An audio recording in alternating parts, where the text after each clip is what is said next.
Hello mga kachika, for today's video ay pag-uusapan natin ang sinasabi di umano na hiwalayan ni Sharon Cuneta at Senator Kiko Pangilinan. Narito ang buong detalye. Inamin ni Sharon Cuneta na pinagsisisihan daw niya ang pagpapakasal kay Kiko Pangilinan at ang pagkakaroon pa ng mga anak dito. At sinabi din ni Sharon Cuneta na mahal pa rin niya si Gabby Concepcion. At sinabi rin ni Sharon Cuneta na nadudurog ang kanyang puso nang makita niya na magkakasama silang tatlo ni Casey Gabby sa isang reunion concert.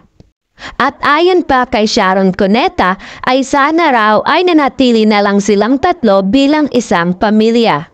At narito pa ang ilang pasabog na revelasyon na pinakawala ni Sharon Cuneta. Kamakailan lang ay napapanayam ni Boy Abunda si Sharon Cuneta sa isang fasto. At naging emotional na si Sharon Cuneta nang naibahagi niya ang ilang revelasyon patungkol sa buhay niya ngayon. Inamin ni Sharon Cuneta na komplikado daw ang kanyang buhay ngayon. Dahil sa hidwaan sa pagitan nina Casey Concepcion at ng kanyang half-sister na si Frankie at Miel.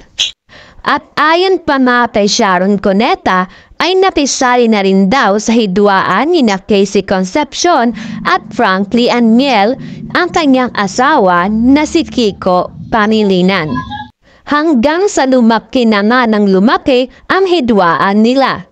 At naiipit nga ngayon sa gitna si Sharon Cuneta at nasasaktan ito para kay Casey Concepcion. At simula nga nang ma-interview si Sharon Cuneta sa palabas ni Boy Abunda ay marami ng issue ang lumabas sa social media. At sinasabi niya dito na okay sila ng kanyang asawa na si Senator Kiko Pangilinan. So wala pong hiwalayan na nagaganap sa kanilang dalawa.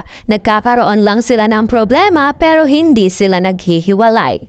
And 5, 4, 3, 2, and 1. Dahil na-hit na nga natin ang 1,000 subscriber ay magsisimula na ang ating pag-giveaway. So sino kaya ang maswerte na makakatanggap ng 500 Gcash?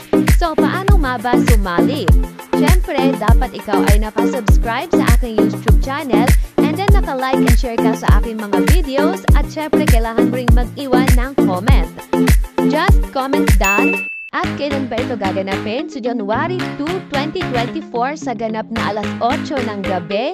Kaya ano pang hinihintay nyo? Join na!